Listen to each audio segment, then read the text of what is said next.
But the day she came to my show then to perform in front of the audience, she was not. And she fell off of the stage. I was interviewing Whitney Houston on one of her last interviews, and we did the whole, hey girl, how you doing, greeting thing. And then I stopped the cameras, and I went behind stage, and I said, so tell me, what do you want? What do you want to happen here? And I'm going to tell you what I want to happen here. And that was one of the most powerful interviews. And do you all know this is an amazing thing that happened? I had such trust from the Oprah show audience that Whitney did, I think it was her last show with us, and she had gone back on drugs. The first interview I did with her when we gone behind stage and I asked her about her intention, she was clean. But the day she came to my show then to perform in front of the audience, she was not. And she fell off of the stage. And I knew that if that story got out that she'd fallen off of the stage, that she would be destroyed by that. And so even though the audience was there and the audience had cameras, I begged them not to put those pictures out because it would ruin her life, and they did not. And what about... That would not happen today, I can tell you. Yeah.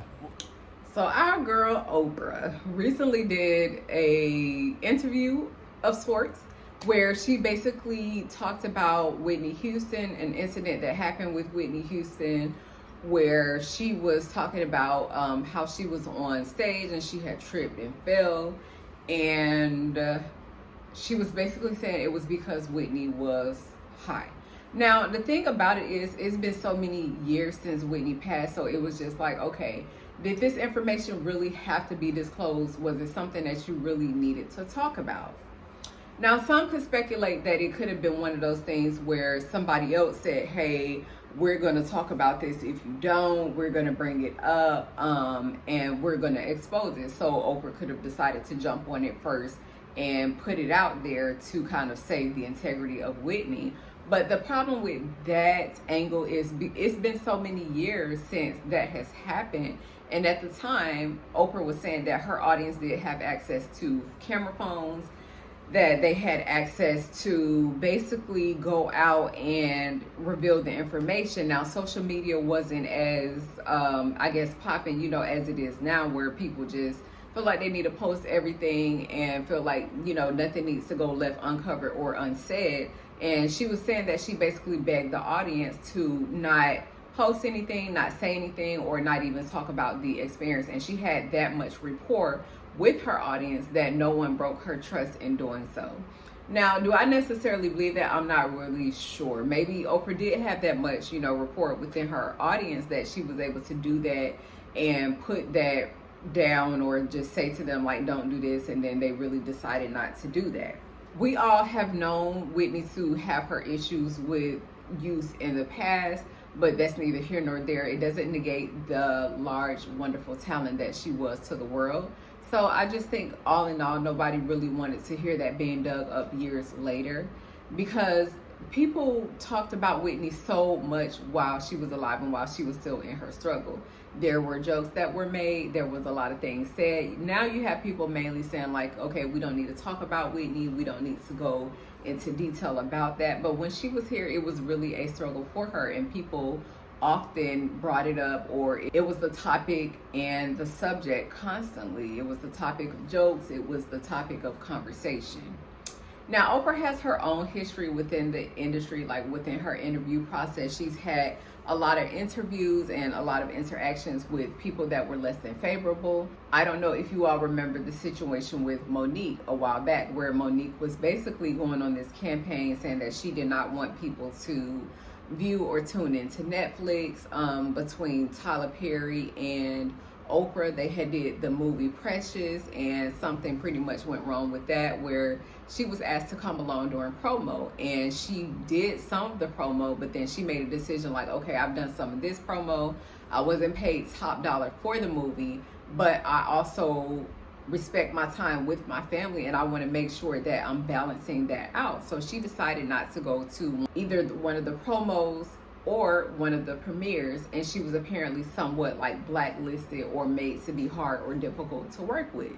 And then on top of that, Oprah took it a step further by interviewing her brother about a very personal topic, a very personal subject that was really something that Monique may not have wanted exposed. And she didn't want her family members to interview, I'm sure, about the topic that her and Oprah had either previously talked about, and then Oprah decided to bring her family on the show afterwards to cover it, which did give a bit shady.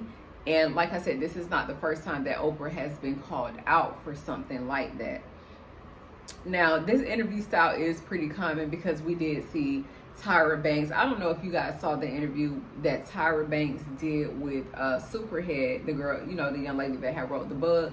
And she was basically exposing a lot of people in Hollywood. And it seems to me like she was trying to piggyback off of Oprah style, where it's kind of like this mean girl style, this like I'm gonna expose whatever you have going on style, and just really digging into a person's life. And I do understand that the television entertainment industry can be very competitive, but I think if you put yourself in a certain space where you consider a person a friend, or you consider that to be somebody that you care about, or somebody that you would, you know, call a friend, or go out with, hang out with, make a movie with, work with, outside of your regular talk show, then you should have consideration in how you treat them or how you handle them. So bringing us back full circle to this whole Whitney thing, I just don't think it was something that was necessary to say after all of these years. Everybody know what Whitney struggled with. They know the things that she had going on in her life. So it's just like, after all this time, what was the real reason to bring it back up? Now, Clive Davis recently passed away too, so I'm not sure how exactly that ties in to, you know, to that, but it just seemed like there's definitely been more talk about Whitney since Clive passed away. Maybe people are just getting more comfortable telling these stories or speaking on what's going on because they feel like, okay, well, he's not here, so who knows, maybe we'll hear more stories that come out. Clyde was Whitney's manager. He, you know, discovered her talent as he did with many others, and he had a very big place in Whitney's journey. But like I said, since, you know, he passed away, it just seemed like there has been a lot of talk about some of the artists that he managed, and then especially Whitney. I'm not sure exactly what the point of them bringing up this interview thing with Whitney. Like I said, years later, she's been gone for years. She's not here to talk about it, defend herself, or give her side of the story. So I just don't know if this was a good move on Oprah's part, but neither here nor there. I want to know what you guys think about it. Do you guys think that Oprah had a valid reasoning for mentioning the interview, for mentioning an incident that happened well over a few decades ago? Or was it something that she just could have left alone, out of sight, out of ear, out of our range, where nobody is talking about it? So let me know what you guys think in the comments below. Please like, comment, subscribe, do whatever you can to support the channel. I appreciate you so much more than you know, and I thank you for tuning into my video. And until next time, peace, love, and blessings.